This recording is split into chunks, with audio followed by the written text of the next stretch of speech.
ചെമ്പനിപ്പൂ സീരിയലിന്റെ നാളത്തെ episode review വിശേഷങ്ങളിലേക്ക് എല്ലാവർക്കും സ്വാഗതം. വീഡിയോയിലേക്ക് കിടക്കുന്നതിന് മുമ്പായിട്ട് വീഡിയോ എല്ലാവരും ഒന്ന് ലൈക്ക് ചെയ്ത് ഹൈപ്പ് ചെയ്ത് കാണാൻ വേണ്ടി ശ്രമിക്കണേ. ചന്ദ്രമതിയെ ഇനി രേവതി അമ്മ എന്ന് വിളിക്കരുത് എന്നും ചന്ദ്രമതിയുടെ വീടിന്റെ പടി പോലും ഇനി രേവതി ചവിട്ടി പോവരുത്, നിങ്ങളുടെ മകളെ ഇവിടെ തന്നെ നിർത്തിക്കോണമെന്നൊക്കെ ലക്ഷ്മിയുടെ അടുത്ത് ഇങ്ങനെ പറയാൻ കേട്ടോ ചന്ദ്രമതി ചെയ്യുന്നത്. ഇത് കേട്ട ലക്ഷ്മി വേണമെന്നുണ്ടെങ്കിൽ ദയവേദി ചേച്ചി ഞങ്ങൾ വാക്കുകൊണ്ട് കൊല്ലാതിരിക്കൂ, ഞാൻ വേണമെന്നുണ്ടെങ്കിൽ നിങ്ങളടുത്ത് മാപ്പ് ചോദിക്കാന്ന് പറയാണേ. ആർക്ക് വേണം നിന്റെയൊക്കെ മാപ്പ്? ഇവനെയൊക്കെ പോലീസിലാണ് പിടിച്ചു കൊടുക്കേണ്ടതെന്ന് പറഞ്ഞിട്ട് ശരത്തിന്റെ ഷർട്ടിന്റെ കോളറിൽ പിടിച്ചിട്ട് അങ്ങ് വലിച്ചോണ്ട് പോവാനോട്ടോ ചന്ദ്ര. വാട എന്ന് പറഞ്ഞ് വലിച്ചുകൊണ്ട് പോരുതെന്നും അവന്റെ ഭാവി നശിച്ചു പോകുന്നൊക്കെ പറഞ്ഞിട്ട് രേവതിയും അതുപോലെ തന്നെ ദേവും ഒക്കെ ഭയങ്കര സങ്കടത്തോട് കൂടിയിട്ട് ചന്ദ്രയുടെ അടുത്ത് അപേക്ഷിക്കുന്നുണ്ടെങ്കിൽ പോലും അതൊന്നും കേൾക്കാതെ ചന്ദ്രമതിയാണെന്നുണ്ടെങ്കിൽ പിടിച്ച് വലിച്ചു കൊണ്ടുപോകാൻ വേണ്ടി ശ്രമിക്കുകയാണ്. എന്നാ ഒട്ടും വിട്ടുകൊടുക്കുന്നില്ല കേട്ടോ ദേവും അതുപോലെ തന്നെ രേവതിയും. എന്നാ ലക്ഷ്മിയാണെന്നുണ്ടെങ്കിൽ അങ്ങോട്ടേക്ക് പോകുന്നൊന്നുമില്ല കേട്ടോ, അവിടെ നിന്നിട്ട് ഇങ്ങനെ കരഞ്ഞോണ്ടേ ഇരിക്കുകയാണ്. ദേവും അതുപോലെ തന്നെ രേവതിയും കൂടി ചേർന്നിട്ട് രണ്ട് കൈ കൊണ്ട് ഇങ്ങനെ പിടിച്ചു വെക്കുകയാണ് കേട്ടോ ശരത്തിനെ. അങ്ങനെ ഈ ശബ്ദമെല്ലാം കേട്ടിട്ട് ആ വീടിന്റെ ഓണർ ഉണ്ടല്ലോ അവര് അങ്ങോട്ടേക്ക് വരുന്നുണ്ട്. വന്ന ഉടനെ തന്നെ ചന്ദ്രമതിയുടെ അടുത്താണെങ്കിൽ ശരത്തിന്റെ കൈ വിടാൻ വേണ്ടിയിട്ടാണ് പറയുന്നത്. ചന്ദ്രൻ മടിക്കുന്നുണ്ടെങ്കിലും പിടിച്ചിട്ട് അവരങ്ങ് മാറ്റുവാണ് കേട്ടോ ചെയ്യുന്നത്. എന്താ നിങ്ങളെ പ്രശ്നം, എന്തിനാണ് ഇവിടെ വന്ന് പ്രശ്നം ഉണ്ടാക്കുന്നതെന്നൊക്കെ അദ്ദേഹം ചോദിക്കുമ്പോ, നിങ്ങളുടെ മകളെ കല്യാണം കഴിച്ചു കൊണ്ടുപോയ വീട്ടില് പണം വന്ന് മോഷ്ടിച്ചു കഴിഞ്ഞു കഴിഞ്ഞാല് നിങ്ങളൊക്കെ കണ്ടിട്ട് ചുമ്മാതിരിക്കുമെന്ന് ചോദിക്കാനുണ്ട് ചന്ദ്ര.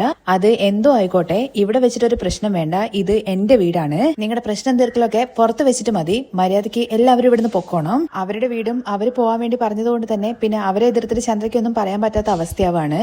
എങ്കിലും രേവതിയുടെയും അതുപോലെ തന്നെ ലക്ഷ്മിയെയും ദേവുവിനെയും ശരത്തിനെയും ഒക്കെ നോക്കിയിട്ട് ഇങ്ങനെ ചന്ദ്ര ഭയങ്കര ദേഷ്യത്തോടു കൂടി പറയുന്നുണ്ട് കേട്ടോ. മൂത്ത മകളുടെ കല്യാണം നടക്കാൻ വേണ്ടിയിട്ടല്ലേ മകനെ കൊണ്ട് ബൈക്ക് മോഷ്ടിച്ചിട്ട് കല്യാണം കഴിപ്പിച്ചു വിട്ടത്, ഇനിയിപ്പോ ഇളയ മകളുടെ കല്യാണം നടത്താൻ വേണ്ടിയിട്ടുള്ള ട്രെയിനിങ് കൊടുത്തോണ്ടിരിക്കുകയാണല്ലേ ഇപ്പൊ നിങ്ങള്. എല്ലാവരോടുമായിട്ട് പറയാണ്, ഇവരെ കണ്ട് പഠിച്ചോ, നിങ്ങൾക്ക് എങ്ങനെയാണ് മുന്നേറേണ്ടതെന്ന് വെച്ചാല്, അല്ലെങ്കിൽ നിങ്ങളെല്ലാവരും ഈ കുടിലിൽ കിടന്ന് ചത്തുപോകും. തുടർന്ന് ശരത്തിന്റെ അടുത്ത് ഇടാന്ന് വിളിച്ചുകൊണ്ട്, ഇപ്പൊ ഞാൻ നേരെ ഇവിടുന്ന് പോകുന്നത് പോലീസ് സ്റ്റേഷനിലേക്കാണ്, അവര് വന്നിട്ട് നിന്നെ വലിച്ചഴിച്ച് കൊണ്ടുപോയിക്കോളും, നിനക്ക് അഴിയെണ്ണാൻ വേണ്ടിയിട്ട് സമയമായിടാ എന്നൊക്കെ പറഞ്ഞിട്ട് ഭയങ്കര ദേഷ്യത്തോട് കൂടിയിട്ടാണ് ചന്ദ്ര അവിടുന്ന് ഇറങ്ങി പോകുന്നത്. ചന്ദ്ര പോയി കഴിഞ്ഞതിന് ശേഷം ലക്ഷ്മി ഇങ്ങനെ ശരത്തിന്റെ അടുത്ത് പറയുന്നുണ്ട്, നീ ഒറ്റൊരുത്തൻ കാരണം ഞങ്ങൾ ഇനിയും എത്രത്തോളം കഷ്ടപ്പെടണടാ, വേദനിക്കണം, നീ എന്തിനാണ് ജീവനോടെ ഞങ്ങൾ ഇങ്ങനെ കൊല്ലാക്കൊല ചെയ്യുന്നത് എന്നുള്ള കാര്യം പറഞ്ഞ് കരഞ്ഞുകൊണ്ട് ലക്ഷ്മി അകത്തേക്ക് കയറി പോവാണ്. അതിന്റെ പുറകെ ദേവും അതുപോലെ തന്നെ രേവതിയും ചെല്ലുന്നുണ്ട്.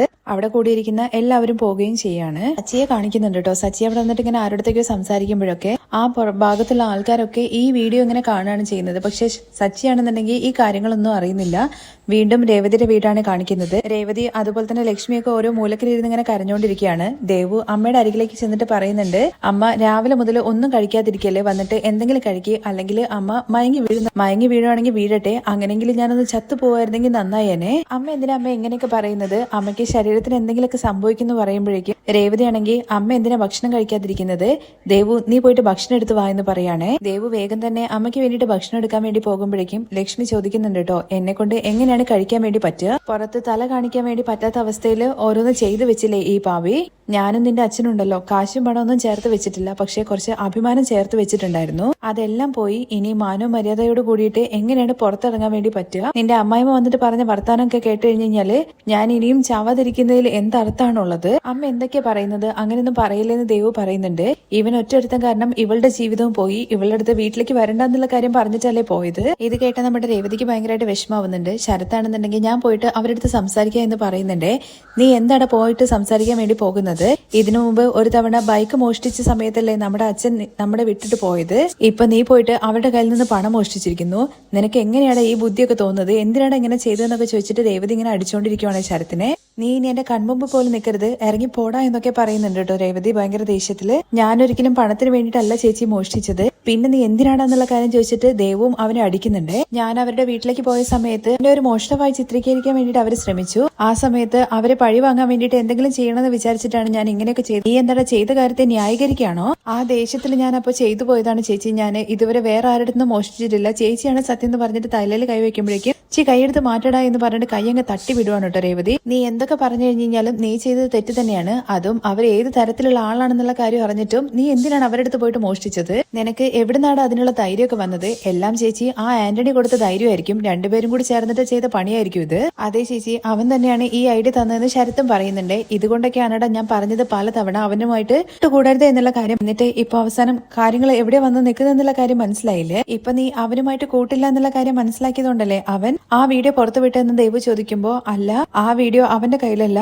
സച്ചിയേട്ടന്റെ ഫോണിലായിരുന്നു ഉണ്ടായിരുന്നത്. ഇത് കേട്ടിട്ട് മൂന്നാളിങ്ങനെ ഷോക്കായിട്ട് നിൽക്കുവാണ് കേട്ടോ. നീ എന്താടാ പറഞ്ഞത്? സച്ചിയേട്ടന്റെ ഫോണിൽ നിന്നോ?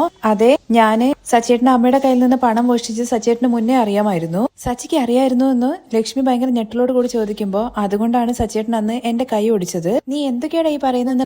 അതേ എന്ന് പറയുന്നുണ്ട്. എന്നിട്ട് അന്ന് സച്ചി ശരത്ത് ഹോസ്പിറ്റലിൽ കിടക്കുന്ന സമയത്ത് അവിടെ ചെന്നിട്ട് പറഞ്ഞിട്ടുണ്ടായിരുന്നല്ലോ, നീ ഈ ചെയ്ത കാര്യം നിന്റെ ചേച്ചി എങ്ങാനും അറിഞ്ഞിട്ടുണ്ടെങ്കിൽ നിന്നെ കൊന്നുകളയോടാ. രേവതിക്ക് എന്തൊക്കെയാണ് ആഗ്രഹമുള്ളൂ എന്നുള്ള കാര്യം ചോദിച്ച സമയത്തുണ്ടല്ലോ, അവള് പറഞ്ഞ കാര്യങ്ങൾ എന്തൊക്കെയാണെന്ന് അറിയോ? നീ നന്നായിട്ട് പഠിച്ചിട്ട് നിനക്ക് വലിയ ജോലി കിട്ടണം, എന്റെ അനിയനാണ്, എന്റെ കുടുംബം ഭദ്രമായി നോക്കുക എന്നുള്ള കാര്യങ്ങളൊക്കെയാണ് അവള് പറയുന്നത്. ഈ കാര്യത്തെക്കുറിച്ച് അറിഞ്ഞിട്ടുണ്ടെങ്കിലുണ്ടല്ലോ അവളുടെ മനസ്സ് തകർന്നു പോകൂടാ. അത് കഴിഞ്ഞ ശേഷം സച്ചിക്ക് പണം കൊടുക്കാൻ വേണ്ടിയിട്ട് ആന്റണിയുടെ കൂടെ പോയിട്ടുണ്ടായിരുന്നല്ലോ, ആ സീനും കാണിക്കുന്നുണ്ട്. ഇത് നിങ്ങളുടെ അമ്മയുടെ കയ്യിൽ നിന്ന് എടുത്തത് കൊണ്ടാണല്ലോ നിങ്ങൾ എന്റെ കൈ ഒടിച്ചിട്ടുള്ളത്, അതുകൊണ്ട് ഈ പണം എടുത്തോ എന്ന് പറഞ്ഞിട്ടാണ് അന്ന് ശരത്ത് സച്ചിയുടെ മുമ്പിൽ ആ പണം കൊണ്ടുപോയി കൊടുത്തത്. അപ്പോഴും സച്ചേട്ടൻ എന്നെ ആരുടെ മുമ്പിലും കാണിച്ചു കൊടുത്തിട്ടുണ്ടായിരുന്നില്ല. തുടർന്ന് ലക്ഷ്മിക്കാണെങ്കിൽ ഭയങ്കരമായിട്ട് സങ്കടം തോന്നുന്നുണ്ട്. അന്ന് ശരത്തിന്റെ കൈ സച്ചി ഒടിച്ച സമയത്ത് സച്ചിയെ ഒരുപാട് ചീത്ത പറഞ്ഞിട്ടുണ്ടായിരുന്നല്ലോ.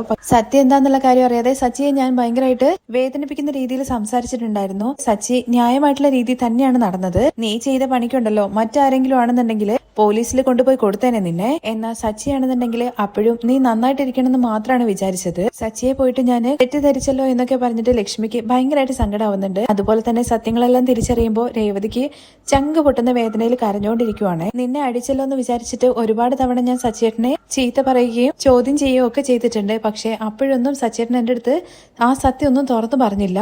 കാരണം സച്ചേട്ടൻ അറിയാം ഇത് എനിക്ക് ഒരിക്കലും താങ്ങാൻ വേണ്ടി പറ്റുന്ന കാര്യമല്ല. എനിക്ക് വേണ്ടിയിട്ടാണ് സച്ചേട്ടൻ അതെല്ലാം മറച്ചു വെച്ചത്. അയ്യോ എന്ന് പറഞ്ഞിട്ട് തലയിൽ കൈവച്ചുകൊണ്ട് പറയുന്നുണ്ട്, നിനക്ക് വേണ്ടിയിട്ട് ഒരുപാട് തവണ ഞാൻ സച്ചേട്ടനുമായിട്ട് അടിയുണ്ടാക്കിയിട്ടുണ്ട്. പക്ഷെ അപ്പോഴും സച്ചേട്ടൻ ഒരു വാക്ക് പോലും എന്റെ അടുത്ത് പറഞ്ഞില്ല. ഇതെല്ലാം സച്ചേട്ടൻ ഞാൻ വേദനിക്കുന്നു വിചാരിച്ചിട്ടാണല്ലോ മറച്ചു വെച്ചെന്നുള്ള ആ ഒരു സങ്കടത്തിലാണ് കേട്ടോ രേവതി. തുടർന്ന് ദേവ് പറയുന്നുണ്ട്, നിന്റെ സ്ഥാനത്ത് മറ്റാരെങ്കിലും അത് ചെയ്തെന്ന് വെച്ചാൽ സച്ചേട്ടൻ വെറുതെ വിടില്ലായിരുന്നു, എന്നാ നിന്നെ വെറുതെ വിട്ട് കളഞ്ഞു. ഇവന് കോളേജിലെ എക്സാം എഴുതാൻ വേണ്ടി പറ്റാത്ത സമയം വന്നപ്പോ ഇവന് വേണ്ടിയിട്ട് സച്ചേട്ടൻ പോലീസ് സ്റ്റേഷൻ കയറേണ്ടി വന്നു. ഇതിനെക്കുറിച്ച് ലക്ഷ്മിക്ക് അറിയില്ലല്ലോ. നീ എന്താടി പറഞ്ഞെന്നുള്ള കാര്യം ചോദിച്ചിട്ട് ദേവുവിന്റെ അരികിലേക്ക് ചെല്ലുവാണേ. അതേ അമ്മേ, ഞാൻ പറഞ്ഞത് സത്യം തന്നെയാണ്. ഇവന് എക്സാം എഴുതാൻ വേണ്ടി പറ്റില്ല എന്നുള്ള കാര്യം അറിഞ്ഞപ്പോ സച്ചേട്ടൻ ഇവനെ ഹെൽപ്പ് ചെയ്യാൻ വേണ്ടി പോയി ഒരു ദിവസം പോലീസ് സ്റ്റേഷനിൽ കിടക്കേണ്ടി വന്നു. ഈ കുടുംബത്തിന്റെ മാനം പോകരുതെന്ന് വിചാരിച്ചിട്ടാണ് സച്ചേട്ടൻ ഇത് ആരോടും പറയാതെ മറച്ചു വെച്ചിരിക്കുന്നത്. ഫോൺ കയ്യിൽ നിന്ന് നഷ്ടപ്പെട്ട സമയത്ത് സച്ചേട്ടൻ അത്രയും പേടിച്ചിട്ടുണ്ടായിരുന്നു. എന്നാ അത് ഫോണിന് വേണ്ടിയിട്ടല്ല, ആ വീഡിയോ ഓർത്തിട്ടാണ്. ഒരാൾ ചെയ്ത തെറ്റ് എന്നായാലും പുറത്തു വരിക തന്നെ ചെയ്യും. അപ്പോ സച്ചിയുടെ കയ്യിൽ നിന്നാണോ ഈ വീഡിയോ പുറത്തു പോയതെന്നുള്ള കാര്യം ചോദിക്കുമ്പോ ആണെന്നല്ലേ ഇവൻ ഈ പറയുന്നത്. ചെയ്യേണ്ട കാര്യങ്ങളെല്ലാം ചെയ്തിട്ട് പുറത്ത് വേണമെങ്കിൽ വിട്ടോളാൻ വേണ്ടിയിട്ട് ഒരു കൂസലില്ലാതെ നീ അന്ന് സച്ചേട്ടന്റെ അടുത്ത് പറഞ്ഞതല്ലേ. സത്യം ഇപ്പൊ പുറത്തു വന്നപ്പോ കുടുംബം മൊത്തം നാണം കെട്ട് നിൽക്കുന്നത് കണ്ടില്ലേടാ. രേവതി, സച്ചിയെ പോലത്തെ ഒരു മനസ്സ് ഈ ലോകത്ത് മറ്റാർക്കും ഉണ്ടാവില്ല. സ്വന്തം അമ്മയുടെ കയ്യിൽ നിന്ന് പണം മോഷ്ടിച്ച് ഇവൻ നന്നായിട്ടിരിക്കണം എന്നുള്ള കാര്യം സച്ചി വിചാരിച്ചില്ലേ. സച്ചിയുടെ മുമ്പിൽ ഒന്നും അല്ലാതാവാണ്. അമ്മേ, ഞാനും സച്ചിയേട്ടന്റെ മനസ്സ് മനസ്സിലാക്കാതെ പോയി എന്നൊക്കെ പറഞ്ഞിട്ട് രേവതിയും ഭയങ്കര കരച്ചിലാണ്. എന്റെ മനസ്സ് വേദനിക്കരുതെന്ന് വിചാരിച്ചിട്ട് എല്ലാ കഷ്ടതകളും സച്ചിയേട്ടൻ സ്വന്തം മനസ്സ് തന്നെ ഒതുക്കി വെച്ചു. എങ്ങനെയാണ് ഇനി ഞാൻ സച്ചിയേട്ടന്റെ മുഖത്ത് നോക്കുക? എടാ, നീ ഇനിയും എത്രത്തോളം കഷ്ടപ്പാടാണ് ഞങ്ങൾക്ക് തരാൻ വേണ്ടി പോകുന്നത്? ഞങ്ങളൊക്കെ ചത്തു കഴിഞ്ഞ് കഴിഞ്ഞാൽ നിനക്ക് സന്തോഷാവൂടാന്നൊക്കെ ചോദിക്കുകയാണേ. അത് കേട്ട് ശരത്താണെങ്കിൽ അമ്മ എന്ന് പറഞ്ഞിട്ട് കയ്യിൽ പിടിക്കുന്നുണ്ട്. കൈ അങ്ങ് തട്ടി മാറ്റിയിട്ട് ഒരു ഉറുമ്പിനെ പോലും നോവിക്കാത്ത മനുഷ്യനാണ് അദ്ദേഹം. നീ ഒറ്റൊരുത്തൻ കാരണമാണല്ലേടാ ബസിന്റെ മുമ്പിൽ ചാടിയിട്ട് അദ്ദേഹം മരിച്ചത്. എല്ലാ പാപവും ചെയ്തു വെച്ചിട്ട് നീ എങ്ങനെയാടാ ഇത്ര സമാധാനമായിട്ട് നടക്കുന്നത്? അവര് പോയതിനു ശേഷം നീയും എന്നൊക്കെ പറഞ്ഞിട്ട് തുടങ്ങുമ്പോഴേക്കും അമ്മയെന്ന് പറഞ്ഞ് വിളിക്കാനായിട്ട് രേവതി. തുടർന്ന് രേവതിയും അതുപോലെ തന്നെ ലക്ഷ്മിയും ചേർത്ത് പിടിച്ചിങ്ങനെ കരഞ്ഞുകൊണ്ടിരിക്കുവാണേ. അവരിങ്ങനെ സങ്കടപ്പെടുന്നത് കാണുമ്പോൾ ശരത്തിനും ഭയങ്കരമായിട്ട് സങ്കടമാവുന്നുണ്ട് കേട്ടോ. അമ്മേ, ഞാൻ ചെയ്തത് തെറ്റ് തന്നെയാണ്. അപ്പോഴത്തെ ദേഷ്യത്തിന് അറിയാതെ ചെയ്തു പോയതാണ്. ഇപ്പോഴാണ് മനസ്സിലായത് ആ വഴിയെ പോവാൻ വേണ്ടി പാടില്ലായിരുന്നു എന്ന്.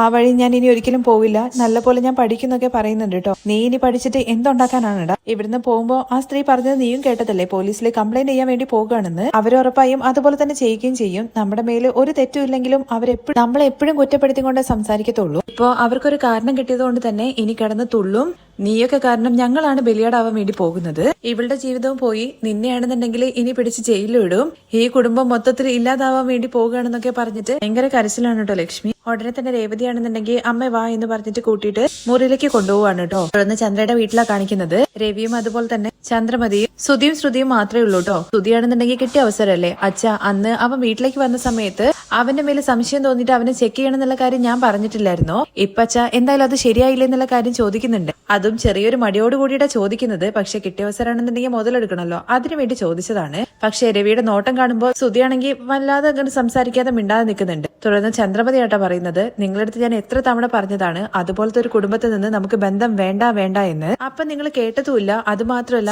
എന്റെ അടുത്ത് ചുമ്മാ ഇരിക്കുകയെന്ന് പറഞ്ഞിട്ട് എന്റെ വായ അടയ്ക്കാൻ വേണ്ടി ശ്രമിച്ചതല്ലേ നിങ്ങൾ. ഇപ്പോ നിങ്ങളുടെ മരുമകളുടെ അനിയൻ ചെയ്ത പണി കണ്ടിട്ട് നിങ്ങളെ വായ അടഞ്ഞു പോയില്ലേ? അതിനിടയ്ക്ക് നമ്മുടെ ശ്രുതിയാണെന്നുണ്ടെങ്കിൽ എന്തായാലും നമ്മൾ വിചാരിച്ചതുപോലെ തന്നെ കാര്യങ്ങളൊക്കെ നടന്നു. ആ ദാസിന്റെ പ്രശ്നവും തീർന്നു. അതുപോലെ തന്നെ രേവതിയും ഇപ്പൊ പുറത്തായി. ഉടനെ തന്നെ സച്ചിയും പുറത്താകും. അങ്ങനെ നമുക്ക് സമാധാനമായിട്ട് ഇരിക്കാന്നൊക്കെ വിചാരിച്ച് ഭയങ്കര സന്തോഷത്തിൽ ഇങ്ങനെ ആസ്വദിച്ചിങ്ങനെ നിൽക്കുവാണ് കേട്ടോ നമ്മുടെ ശ്രുതി അവിടെ. തുടർന്ന് ശ്രുതിയാണെന്നുണ്ടെങ്കിൽ ചന്ദ്രയുടെ അടുത്ത് ചോദിക്കുന്നുണ്ട് കേട്ടോ, ആന്റി ഇന്ന് ഉച്ചയ്ക്ക് മുതൽ ഒന്നും കഴിച്ചിട്ടില്ലല്ലോ, ഞാൻ ഒരു ചായ ഉണ്ടാക്കി തരട്ടെ എന്നുള്ള കാര്യം ചോദിക്കുമ്പോ ഭക്ഷണം കഴിച്ചിട്ട് ഞാൻ എന്ത് ചെയ്യാനാണ് ശ്രുതി? ആ വീഡിയോ നാട്ടിലുള്ള എല്ലാവരും കണ്ടു. ഇതുപോലൊരു ഇടത്തു നിന്നാണല്ലോ ബന്ധം കൊണ്ടുവന്നെന്നുള്ള കാര്യം പറഞ്ഞിട്ട് നാട്ടിലുള്ള എല്ലാവരും കാർക്കിച്ച് തുപ്പാൻ വേണ്ടി പോവുകയാണ്. എന്റെ മാനം തന്നെ പോയി എന്നൊക്കെ പറയുന്നത് കേൾക്കുമ്പോ കറക്റ്റാണ് അമ്മ പറഞ്ഞത്. ഇനി അമ്മ ചുമ്മാ റോഡിലൂടെ നടക്കുന്ന സമയത്തും അമ്മയെ റെക്കഗ്നൈസ് ചെയ്തുകൊണ്ട് എല്ലാവരും ഇങ്ങനെ ചോദിക്കും, ഈ അമ്മയുടെ അടുത്ത് നിന്നാണല്ലോ അന്ന് ബാഗ് മോഷ്ടിച്ചത് എന്നുള്ള കാര്യം. അത് മാത്രമല്ല അത് നമ്മുടെ കുടുംബത്തിലുള്ള ഒരുത്തൻ തന്നെയാണല്ലോ എന്നുള്ള കാര്യം ആലോചിക്കുമ്പോൾ അത് അതിനേക്കാൾ വലിയ നാണക്കേടാണ്. തുടർന്ന് ശ്രുതിയാണെന്നുണ്ടെങ്കിൽ നേരെ രവിക്ക് അരികിലേക്ക് ചെന്നിട്ട് പറയുന്നുണ്ട് കേട്ടോ, അങ്കിളൊന്നും കഴിച്ചിട്ടില്ലല്ലോ, എന്തെങ്കിലും എടുക്കട്ടെ എന്ന് ചോദിക്കുന്നുണ്ട്. വയറ് നിറയ്ക്കാനുള്ളത് നിന്റെ അമ്മയമ്മ തരുന്നുണ്ടല്ലോ. ഈ വിഷയം കേട്ടത് മുതൽ എന്റെ വായും വയറും എല്ലാം നിറഞ്ഞു. കുറച്ച് സമയം കൊണ്ട് തന്നെ നമ്മുടെ സച്ചിയും തിരിച്ചെത്തുന്നുണ്ട് കേട്ടോ. ലോങ് ട്രിപ്പ് പോയതായിരുന്നല്ലോ, ഒരു അമ്പലത്തിലേക്കായിരുന്നു ട്രിപ്പ് പോയിട്ടുണ്ടായിരുന്നത്. സച്ചി കാര്യങ്ങളൊന്നും അറിയാതെയാണ് കേട്ടോ വീട്ടിലേക്ക് കയറി വരുന്നത്. വന്ന ഉടനെ തന്നെ അച്ഛൻ ഇവിടെ തന്നെ ഉണ്ടായിരുന്നോ? ഞാൻ വിചാരിച്ചു അച്ഛൻ പുറത്ത് എവിടെയെങ്കിലും പോയി കാണോ എന്ന്. അവിടെ ഭയങ്കര തിരക്കാണ് കേട്ടോ. എന്തൊക്കെയാണെന്നുണ്ടെങ്കിലും അവിടുന്ന് ഈ പ്രസാദം മാത്രം എടുക്കാൻ വേണ്ടി പറ്റിയെന്ന് പറഞ്ഞിട്ട് അച്ഛന് നേരെ പ്രസാദം നീട്ടുവാണേ. സച്ചി പ്രസാദം നീട്ടുന്ന സമയത്ത് രവി അവിടെ നിന്ന് എഴുന്നേറ്റ് പോവാണ് കേട്ടോ. അച്ഛൻ അങ്ങ് മാറി നിൽക്കുന്ന സമയത്ത് എന്താ എല്ലാവരുടെ മുഖം ഇങ്ങനെ ഇരിക്കുന്നത്? എടാ സുധി, നിനക്ക് ഇത് ഭയങ്കര ഇഷ്ടമല്ലേ, എടുത്ത് കഴിച്ചോന്ന് പറയുമ്പോഴും സുധിയും ശ്രുതിയും ഒക്കെ ഇങ്ങനെ നോക്കി നിൽക്കുകയാണേ. ചന്ദ്രയാണെങ്കിൽ അതിന്റെ ഇടയ്ക്ക് ചോദിക്കുന്നുണ്ട്, എന്താടാ നിനക്ക് ഹൽവ മേടിച്ചോണ്ട് വന്നൂടായിരുന്നോ, എന്നിട്ട് അത് കൊടുത്തൂടായിരുന്നോ? അതിനുശേഷമാണ് കേട്ടോ സച്ചി രേവതി എന്ന് പറഞ്ഞു വിളിക്കുന്നത്. പക്ഷെ രേവതി വരുന്നില്ലല്ലോ. രേവതി എവിടെ പോയി? അവള് പൂ കൊടുക്കാനിട്ട് പോയോ എന്ന് ചോദിക്കുന്നുണ്ടേ. വീണ്ടാത്തത് രേവതി എവിടെ പോയി എന്നുള്ള കാര്യം ചോദിക്കുമ്പോ അപ്പോ നീ കാര്യമൊന്നും അറിഞ്ഞില്ലെന്ന് ചോദിക്കുകയാണേ. എന്ത് കാര്യം അച്ഛാ? ആർക്കെങ്കിലും എന്തെങ്കിലും പറ്റിയോ? എവിടെ രേവതി എവിടെയെന്ന് ചോദിക്കുകയാണേ. എടാ നിന്റെ ഭാര്യയ്ക്കൊന്നും പറ്റിയിട്ടില്ല, ഞങ്ങൾക്കൊന്നും ആവാതിരിക്കുന്നത് തന്നെ വലിയ കാര്യമാണ്. എന്താ അച്ഛ എന്നുള്ള കാര്യം വീണ്ടും ചോദിക്കുന്നുണ്ടേ. നീ ചുമ്മാ അഭിനയിക്കണ്ടടാ, നീ വീഡിയോ കണ്ടിട്ടുണ്ടാവല്ലോ എന്നുള്ള കാര്യം ശ്രുതി ചോദിക്കുമ്പോ എന്ത് വീഡിയോ എന്ന് ചോദിക്കുകയാണെ സച്ചി തിരിച്ച്. എന്താടാ നിന്റെ ഫോണിൽ വന്നില്ല? ഞാൻ പറഞ്ഞില്ലടാ എന്റെ ഫോൺ കാണുന്നില്ല എന്നുള്ള കാര്യം. ഇതുവരെ ഫോൺ കിട്ടിയിട്ടില്ല.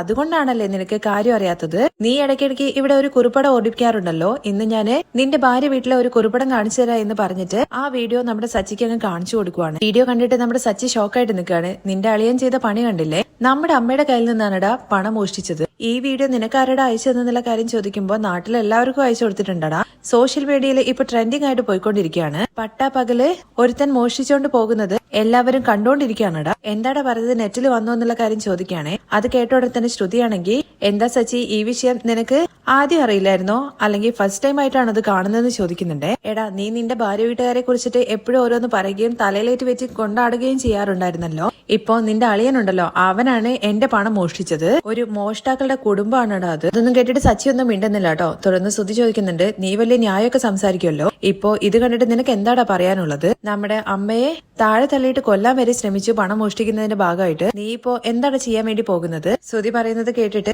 ഇവനാണല്ലോ പറയുന്നതെന്ന മട്ടില് ഇവന്റെ അടുത്തൊക്കെ എന്തെങ്കിലും പറഞ്ഞിട്ട് കാര്യമുണ്ടോ മട്ടിൽ ഇങ്ങനെ കൈകൊണ്ട് ആക്ഷൻ കാണിക്കുന്നുണ്ട്. പക്ഷെ കൂടുതലായിട്ടൊന്നും മിണ്ടുന്നില്ല. അച്ഛ എന്ന് പറഞ്ഞ് വിളിക്കുമ്പോഴേക്കും എടാ അന്ന് അവന്റെ അച്ഛൻ മരിച്ചതിന് ശേഷം വീണ്ടും ഇങ്ങനെ ഒരു പണി ചെയ്യുന്നുള്ള കാര്യം ഞാൻ വിശ്വസിച്ചിട്ടില്ല.